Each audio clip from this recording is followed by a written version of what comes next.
अरे ओ हरिया, अभी तक सो रहा है क्या? अभी तो अंधेरा है भैया। मुझे मत सिखा, जा पहले कुएं से 2 घड़े पानी भर कर ला। भैया, रात से शरीर टूट रहा है, लगता है बुखार है। बुखार है तो क्या हुआ, काम तो करना ही पड़ेगा ना। सुलो जी, इसे कह देना जंगल से लकड़ियाँ भी लेकर आए, घर का चूल्हा खाली पड़ा है। सुना ना, और लौटते वक्त लकड़ियाँ भी लेते लाना, और उसके बाद खेत में आ जाना, बहुत काम पड़ा है। जी भैया। हरिया कोई और नहीं बल्कि रामू का सगा छोटा भाई था। चुपचाप उठ गया और घड़ा उठाकर कुएं की ओर चल पड़ा। माँ बाप की मौत के बाद हरिया यही सोचकर अपने बड़े भाई के साथ रहने लगा था कि भाई उसे बेटे की तरह प्यार देगा, लेकिन किस्मत को कुछ और ही मंजूर था। रामू और उसकी पत्नी शांति हरिया को भाई नहीं बल्कि नौकर समझते थे। दिन भर उससे काम करवाते और बदले में उसे केवल ताने, अपमान और सूखी रोटियां मिलती। हरिया 2 घड़े पानी लाने के बाद फिर जंगल जाकर लकड़ियां काटने लगा और लकड़ियों का भारी गट्ठर सिर पर रखकर वो घर लौटा, लेकिन आराम करने का मौका अभी भी नहीं मिला था। अरे वहाँ क्या खड़ा है, पहले गायों को चारा डाल। बेचारा हरिया फिर काम में लग गया। सुबह से दोपहर हो गई, दोपहर से शाम हो गई, लेकिन हरिया के काम खत्म नहीं हुए। कभी खेत में हल चलाना, कभी पशुओं को नहलाना, कभी गोदाम साफ करना। पूरा दिन भागते दौड़ते निकल गया। गांव के कई लोग ये सब देखते थे। उन्हें हरिया पर दया भी आती थी, लेकिन रामू के डर से कोई कुछ बोल नहीं पाता था। शाम ढलने लगी। हरिया की हालत बहुत खराब हो चुकी थी। उसने सुबह से एक दाना तक नहीं खाया था। भूख के कारण उसका पेट दर्द कर रहा था। वो सोच रहा था कि शायद आज उसे भरपेट खाना मिल जाए। यही उम्मीद लेकर वो घर पहुंचा। रामू और शांति के लिए गरम गरम सब्जी, दाल और घी लगी रोटियां बन रही थी। उसे लगा कि शायद आज उसके लिए भी कुछ अच्छा बना होगा, लेकिन अगले ही पल उसकी उम्मीद टूट गई। ले अपना खाना। भाभी, बस यही? हाँ क्यों, तुझे मिठाई चाहिए क्या? नहीं भाभी, मैं तो बस लगता है महाराजा को शाही दावत चाहिए। भैया, मैंने सुबह से कुछ नहीं खाया। खेत का सारा काम भी मैंने ही किया। तो क्या एहसान कर दिया? नहीं भैया, मेरा वो मतलब नहीं था। ज्यादा जुबान मत चला, जो दिया है चुपचाप खा ले। जी भैया। हरिया चुप हो गया। उसने कुछ नहीं कहा। वो जानता था कि बोलने का मतलब और अपमान सहना है। अगली सुबह फिर वही हुआ जो हर रोज होता था। घर के आंगन से रामू की तेज आवाज गूंज रही थी। कहाँ मर गया था? पहले पशुओं को चारा डाल, फिर खेत में आ जाना। और सुन, घर लौटते समय बाजार से सामान भी ले आना। हरिया बिना कुछ बोले काम में लग गया। सुबह से दोपहर हो गई, दोपहर से शाम होने लगी, लेकिन काम खत्म होने का नाम नहीं ले रहा था। दिन बीतते गए। 1 दिन, 2 दिन, 1 हफ्ता, फिर 1 महीना, लेकिन हरिया की जिंदगी में कुछ नहीं बदला। आजी, सुनते हो? हाँ बोलो। तब तक इस हरिया को घर में रखोगे? क्यों? काम तो अच्छा करता है। काम करता है तो क्या हुआ, मुझे इसका चेहरा देखना भी पसंद नहीं। सुबह उठो तो सामने यही, शाम को आओ तो यही। मेरा मन करता है इसे हमेशा के लिए घर से निकाल दो। निकाल दूं? हाँ, एक बार घर से चला जाएगा तो फिर वापस नहीं आएगा। हरिया उसी समय घर के बाहर बैठा था। उन दोनों की सारी बातें उसके कानों में पड़ रही थी। उसका दिल टूट गया। जिस घर को वो अपना समझता था, वहाँ लोग उसे बोझ समझते थे। उसकी आंखें भर आईं, लेकिन हमेशा की तरह उसने कुछ नहीं कहा। चुपचाप सिर झुकाकर बैठा रहा। क्या मैं सच में इस घर पर बोझ हूँ? क्या भाभी सही कहती हैं? क्या मुझे यहाँ से चले जाना चाहिए? अगले दिन रामू ने फिर उसे जंगल से लकड़ियां लाने भेज दिया। दोपहर का समय था। जंगल बिल्कुल शांत था। हरिया लकड़ियां काट रहा था, लेकिन उसका मन काम में नहीं लग रहा था। इन्हीं विचारों में खोया हुआ हरिया जंगल के अंदर थोड़ा और आगे बढ़ गया। वहाँ एक बहुत पुराना बरगद का पेड़ था। गांव वाले कहते थे कि उस पेड़ के नीचे बैठकर कई लोगों ने अपनी जिंदगी के बड़े फैसले लिए थे। हरिया थक चुका था। वो उसी पेड़ के नीचे बैठ गया। वहाँ उसे दूर दूर तक कोई दिखाई नहीं दे रहा था, लेकिन तभी उसे किसी की आवाज सुनाई दी। हरिया, हरिया चौंक कर खड़ा हो गया। उसने चारों ओर देखा, लेकिन वहां कोई नहीं था। फिर वही आवाज दोबारा सुनाई दी। जिस घर में तेरा सम्मान नहीं, जिस घर में तेरी मेहनत की कोई कीमत नहीं, जहां तेरे आंसुओं की कोई परवाह नहीं, उस घर को छोड़ दे, अपनी राह चुन, तेरी मंजिल कहीं और है। हरिया का दिल तेजी से धड़कने लगा। वो समझ नहीं पा रहा था कि ये आवाज कहाँ से आ रही है, लेकिन वहां कोई नहीं था। कौन हो तुम? सामने क्यों नहीं आते? लेकिन इस बार कोई जवाब नहीं मिला, सिर्फ हवा की आवाज सुनाई दी। कुछ देर बाद जंगल फिर पहले जैसा शांत हो गया, मानो कुछ हुआ ही ना हो। हरिया लंबे समय तक वही खड़ा रहा। उसके मन में हजारों सवाल घूम रहे थे। क्या ये उसका भ्रम था? क्या किसी ने उससे मजाक किया? लेकिन एक बात उसके मन में बार बार गूंज रही थी। क्या सच में मुझे ये घर छोड़ देना चाहिए? लेकिन जाऊंगा कहाँ? इस दुनिया में मेरा है ही कौन? हरिया ने लकड़ियों का गट्ठर उठाया और धीरे धीरे घर की ओर चल पड़ा। जैसे ही वो आंगन में पहुंचा, शांति का गुस्से से भरा चेहरा सामने आ गया। इतनी देर कहाँ लगा दी? भाभी, जंगल थोड़ा दूर चला गया था। बहाने मत बना। कामचोर कहीं का। भैया, मैं सुबह से काम ही तो कर रहा हूँ। काम करता है तो क्या एहसान करता है? भाभी, मैं तो सुबह से रात तक काम करता हूँ। बहुत सिर चढ़ गया है इसे। सुन ले हरिया, तू इस घर पर बोझ है। खाता यहाँ का है और बदले में कुछ नहीं करता। अगर रहना है तो चुपचाप रह, नहीं तो जहाँ जाना है चला जा। भैया, क्या सच में मैं इस घर पर बोझ हूँ? जुबान गराता है। अगर मुझे पूछो तो इसे अभी इसी वक्त घर से निकाल दो। ये सुनकर हरिया का दिल टूट गया। आज पहली बार उसे महसूस हुआ कि वो सचमुच इस घर में अनजान है। ठीक है भैया, आज के बाद आपको मेरी वजह से कोई परेशानी नहीं होगी। रामू और शांति को लगा कि हरिया डर गया है, लेकिन वे नहीं जानते थे कि हरिया अपने जीवन का सबसे बड़ा फैसला लेने जा रहा है। उस रात जब पूरा घर सो गया, हरिया चुपचाप उठा। उसने अपनी पुरानी झोला उठाई और बिना किसी को जगाए घर से बाहर निकल गया। आसमान में तारे चमक रहे थे। गांव की गलियां सुनसान थीं। हरिया आखिरी बार मुड़कर अपने घर को देखने लगा। वही घर जहां उसने अपना बचपन बिताया था, वही घर जहां उसे कभी प्यार नहीं मिला। उसकी आंखें नम हो गईं, लेकिन उसने खुद को संभाला और आगे बढ़ गया। हरिया चलता रहा। रात बीत गई, सुबह हो गई। उसे खुद नहीं पता था कि वो कहाँ जा रहा है। उसके पास न पैसा था, न कोई रिश्तेदार। फिर भी वो चलता रहा। कुछ घंटों बाद वो एक दूसरे गांव में पहुंच गया। ये गांव उसके गांव से कहीं बड़ा था। यहाँ बड़े बड़े मकान थे, हरे भरे खेत थे। इसी गांव के किनारे एक बहुत बड़ी हवेली थी। हवेली के सामने 10 से भी ज्यादा गायें बंधी हुई थीं। दूर दूर तक फैले खेत दिखाई दे रहे थे। ये हवेली गांव के सबसे बड़े धनसेठ की थी। उनका नाम था गोविंद सेठ। गोविंद सेठ के पास धन दौलत की कोई कमी नहीं थी। सैकड़ों बीघा जमीन, ढेर सारे पशु, अनाज से भरे गोदाम। लेकिन उनके जीवन में एक कमी थी। उनकी कोई संतान नहीं थी, खासकर कोई बेटा नहीं था जो उनके बाद सब संभाल सके। उसी समय उनकी नजर थके हुए हरिया पर पड़ी। बेटा, कौन हो तुम? मेरा नाम हरिया है सेठ जी। कहाँ से आए हो? पास के गांव से। क्या काम करते हो? जो काम दे दे वही कर लेता हूँ। खेत का काम, पशुओं की देखभाल, घर का काम। अगर मैं तुम्हें काम दूं तो करोगे? जी सेठ जी। मेरे पास 10 गायें हैं, बहुत सारे खेत हैं, सबकी देखभाल करनी होगी। मेहनत का काम है। मुझे मेहनत से डर नहीं लगता सेठ जी। ठीक है, मैं तुम्हें 3000 रुपए महीने दूंगा। रहने और खाने की व्यवस्था भी यही होगी। मंजूर है? हरिया को अपने कानों पर विश्वास नहीं हुआ। जिसे अपने घर में 2 वक्त की रोटी तक नहीं मिलती थी, आज उसे सम्मान के साथ काम और रहने की जगह मिल रही थी। हाँ सेठ जी, मुझे मंजूर है। मैं पूरी ईमानदारी से काम करूंगा। फिर क्या था, हरिया खुशी पूर्वक काम में लग गए। गोविंद सेठ की हवेली में आए हुए हरिया को कई महीने बीत चुके थे।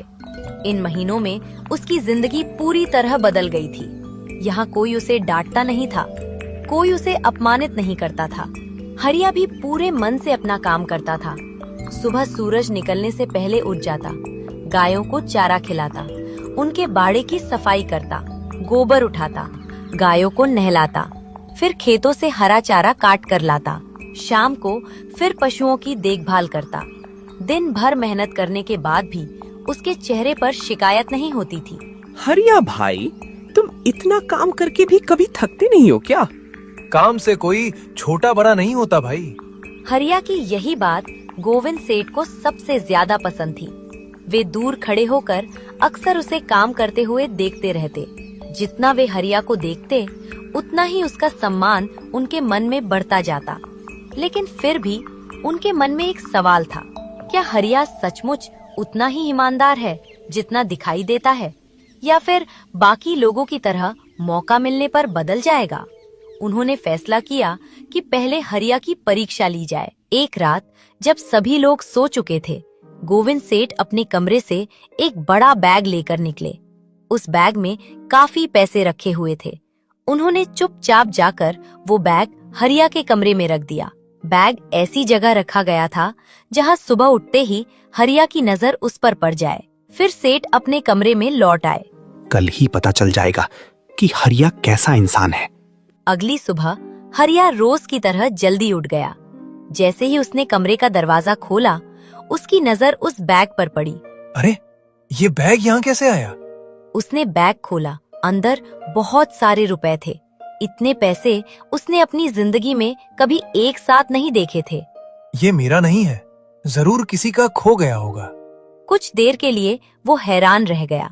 हरिया बिना 1 रुपया निकाले सीधे गोविंद सेठ के कमरे में पहुंचा।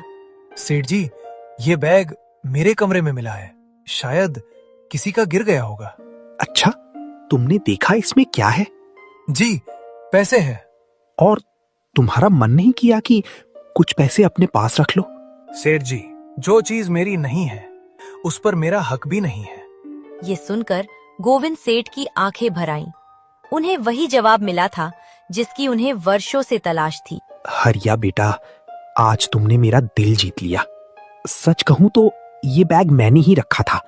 मैं तुम्हारी ईमानदारी परखना चाहता था और तुम उस परीक्षा में सफल हो गए। हरिया स्तब्ध रह गया। उसे विश्वास ही नहीं हुआ कि सेठ जी उस पर इतना भरोसा करते हैं। सेठ जी, मैंने तो बस अपना फर्ज निभाया। आज से मेरी सारी खेती, पशुओं का हिसाब किताब और कारोबार की जिम्मेदारी तुम्हारी होगी। लेकिन सेठ जी, मैं तो एक साधारण मजदूर हूँ। नहीं बेटा, साधारण मजदूर नहीं, तुम ईमानदार इंसान हो और ईमानदार इंसान सबसे बड़ा धन होता है। उस दिन के बाद हरिया की जिंदगी में एक और बड़ा बदलाव आया। अब वो पहले की तरह गोबर नहीं उठाता था, ना ही खुद खेतों से चारा काट कर लाता था। उसका काम अब सब कुछ संभालना था। मजदूरों को काम बांटना, खेतों की देखरेख करना, पशुओं का हिसाब रखना, अनाज की बिक्री का रिकॉर्ड देखना और पूरे फार्म का प्रबंधन करना। यानी अब हरिया एक मैनेजर की तरह काम करने लगा था। हरिया बाबू, आज कौन सा खेत जोतना है? पूर्व वाले खेत में काम शुरू करो और गायों के लिए हरा चारा भी कटवा लेना। धीरे धीरे पूरा काम पहले से बेहतर चलने लगा। गोविंद सेठ भी बहुत खुश रहने लगे। उन्हें लगने लगा कि उनका वर्षों पुराना सपना पूरा हो गया है। हरिया बेटा, आज खेतों का काम कैसा रहा? बहुत अच्छा सेठ जी, इस बार फसल पहले से ज्यादा अच्छी होगी। मुझे तुम पर पूरा भरोसा है। और मुझे आपका आशीर्वाद मिला है सेठ जी। समय धीरे धीरे बीतने लगा। एक रात गोविंद सेठ को अचानक तेज बुखार आ गया। शुरुआत में सबको लगा कि सामान्य बुखार है, लेकिन अगले दिन उनकी हालत और बिगड़ गई। उन्हें उठने बैठने में भी परेशानी होने लगी। सेठ जी को पूरी तरह आराम की जरूरत है, इनका खास ध्यान रखना होगा। डॉक्टर की बात सुनकर हरिया चिंतित हो गया। उसने उसी दिन फैसला कर लिया कि अब वो हर समय सेठ जी के पास रहेगा। दिन हो या रात, हरिया उनकी सेवा में लगा रहता। सेठ जी, दवा का समय हो गया है। बेटा, तुम भी थोड़ा आराम कर लो। पहले आप ठीक हो जाइए, मेरे आराम की चिंता मत कीजिए। कई रातों तक हरिया ठीक से सोया भी नहीं। कभी वो पानी लाता, कभी दवा देता, कभी डॉक्टर को बुलाने दौड़ पड़ता, कभी पूरी रात उनके सिरहाने बैठा रहता। एक आधी रात के समय गोविंद सेठ की आंख खुली। उन्होंने देखा कि हरिया कुर्सी पर बैठे बैठे ही सो गया है। ये देखकर गोविंद सेठ की आंखें नम हो गईं। हे भगवान, अगर मेरा अपना बेटा होता तो शायद वो भी इतना ख्याल न रखता। हरिया बेटा। जी सेठ जी। दिन बीतते गए। हरिया की सेवा और डॉक्टर की दवाइयों का असर होने लगा। धीरे धीरे गोविंद सेठ की तबीयत सुधरने लगी और कुछ ही सप्ताह बाद वे लगभग पूरी तरह स्वस्थ हो गए। पूरी हवेली में खुशी का माहौल था, लेकिन सबसे ज्यादा खुश गोविंद सेठ थे, क्योंकि बीमारी के दौरान उन्हें एक बात, हरिया उनके लिए सिर्फ एक कर्मचारी नहीं था, वो उनके लिए बेटे से बढ़कर था। कुछ दिनों बाद गोविंद सेठ शहर के वकील, गांव वाले और सभी प्रमुख मुनीर को अपने हवेली बुलाए। फिर कई घंटे तक जरूरी कागजात तैयार किए गए। हरिया को समझ नहीं आ रहा था कि आखिर क्या होने वाला है। गोविंद सेठ खड़े हुए। आप सब जानते हैं कि मेरी कोई संतान नहीं है, लेकिन भगवान ने मुझे एक ऐसा इंसान दिया है जिसने हर सुख दुख में मेरा साथ निभाया, जिसने कभी लालच नहीं किया, जिसने मुझे अपने पिता जैसा सम्मान दिया। इसलिए आज से मेरी आधी संपत्ति, आधी जमीन और आधा कारोबार हरिया के नाम किया जाता है। सेठ जी, ये आप क्या कह रहे हैं? वही जो मेरी दिल की आवाज है। ये सुनते ही पूरे लोग सन्न रह गया। कुछ लोगों को अपने कानों पर विश्वास नहीं हुआ। हरिया की आंखों से आंसू निकल पड़े, जिसे कभी अपने घर में 2 सूखी रोटियों के लिए तरसना पड़ता था। आज वही इंसान एक बड़े धनसेठ की आधी संपत्ति का मालिक बन चुका था। आधी संपत्ति मिलने के बाद भी हरिया बिल्कुल नहीं बदला। न उसके व्यवहार में घमंड आया, न उसकी बोली बदली। एक दिन शाम को हरिया हवेली के आंगन में बैठा हुआ था। अचानक उसे अपना पुराना गांव याद आने लगा, जहां उसने अपमान सहते हुए कई साल बिताए थे। कुछ देर सोचने के बाद वो गोविंद सेठ के पास गया। सेठ जी, एक बात कहनी थी। हाँ बेटा, बोलो। मुझे अपने गांव की बहुत याद आ रही है। मैं कुछ दिनों के लिए वहां जाना चाहता हूँ, फिर वापस आ जाऊंगा। गोविंद सेठ कुछ पल चुप रहे। उन्हें हरिया से बहुत लगाव हो गया था। कोई बात नहीं बेटा, तुम जा सकते हो, लेकिन सच कहूँ तो तुम्हारे बिना मुझे अच्छा नहीं लगता। मैं जल्दी लौट आऊंगा सेठ जी। ठीक है, लेकिन अपना ख्याल रखना। अगले दिन हरिया अपने गांव के लिए निकल पड़ा, लेकिन इस बार वो वही गरीब हरिया नहीं था। कुछ घंटों बाद उसकी चमचमाती गाड़ी गांव की सीमा में दाखिल हुई। गांव वालों की नजर जैसे ही गाड़ी पर पड़ी, लोग हैरान रह गए। अरे, ये इतनी बड़ी गाड़ी किसकी है? लगता है कोई बहुत बड़ा आदमी आया है। गाड़ी गांव के बीचों बीच जाकर रुकी और फिर गाड़ी का दरवाजा खुला। अरे, ये तो हरिया है। क्या वही हरिया? धीरे धीरे पूरे गांव में खबर फैल गई। लोग सड़क के किनारे खड़े होकर देखने लगे तो सबकी आंखें फटी रह गईं। पूरा गांव हैरान था।